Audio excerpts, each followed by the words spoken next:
હું ગાંધીનગરથી રાઠોડ અમિત કુમાર વાત કરી રહ્યો છું અને આ છે ગાંધીનગરનો રોડ સેક્ટર 22માં ઢોરના ડબ્બા સાથેનો રોડ છે અને સામે શોપિંગ સેન્ટર આવેલું છે. બાજુમાં સોસાયટી છે, વાસ્તુ નિર્માણ સોસાયટી સેક્ટર 22નું.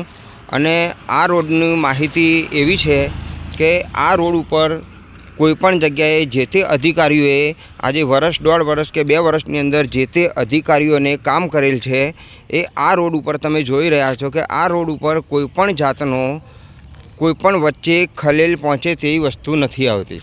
બરાબર.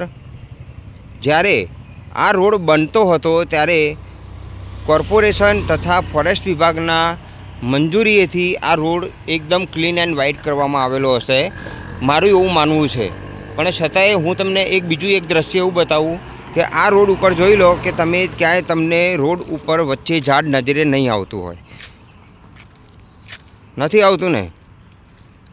હવે આ છે એના બાજુનો લેફ્ટ ટર્નનો રોડ અને આ જે સામેનો રોડ આવે છે એ આવતો રોડ છે શોપિંગ તરફથી પંચદેવ મંદિર તરફ જઈ રહ્યાનો રોડ છે.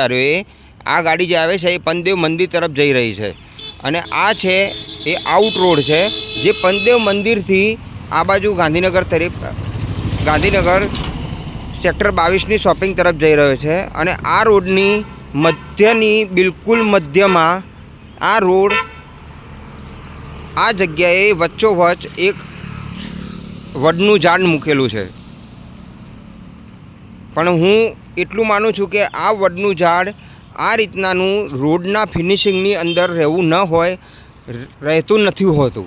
પણ આ જે તે સમયે જે તે અધિકારીઓએ કામ કરેલા છે અને આ જે તે એન્જિનિયર કે એના સુપરવાઇઝર કે એના થ્રુમાં કે એના કોન્ટ્રાક્ટમાં જે પણ આ વસ્તુ કરેલી છે, તમે આ જોઈ રહ્યા છો કે આ ઝાડની વડવાઈઓ નથી, આ ઝાડની ડાળીઓ નથી, આ ઝાડનું થડ છે.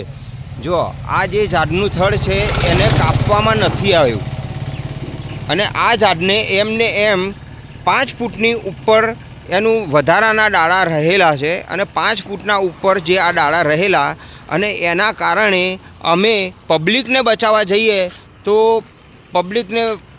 જઈએ તો અમારી ગાડીને આ નુકસાન થાય. અને આજે આ ગાડીને આ નુકસાન થઈ ચૂક્યું છે. જોઈ લો. મને ખુદને પણ છાતીમાં વાગ્યું છે, નથી વાગ્યું એમ નહીં, પણ હું એટલું જ સરકારને રજૂઆત કરું છું કે તાત્કાલિક આ મારી ગાડીને નુકસાન થયું એનું ભરણ પોષણ કોણ કરશે? આ જોઈ લો. આ સરકારની ગેરવૃત્તિ છે, મારી ગેરવૃત્તિ નથી. આ ઝાડને સરકારને હટાવવું, કોર્પોરેશનને હટાવવું કે કોને હટાવવું એ સરકારના હાથમાં છે. અને આ રોડ બનાવ્યો તો જે તે સમયે રોડ બનાવ્યો તો આનું કાપવાની મંજૂરી કેમ લેવામાં નથી આવી?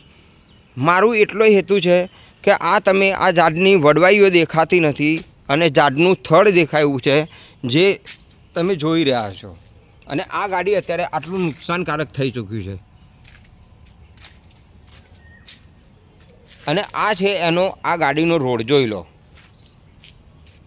કઈ જગ્યાએ ગાડી અમારે પ્રસાર કરવી એ અમને ખબર નથી પડતી. આ કોર્પોરેશનની ભૂલ છે, કોની ભૂલ છે એ ખબર નથી. આ જોઈ લો આ ગાડી. હવે હું તમને પાછળ તો વિભાગ બતાવું તો તમે જુઓ.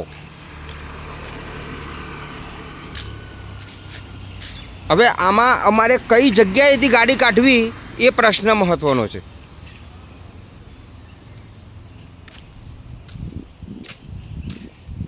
આ જુઓ.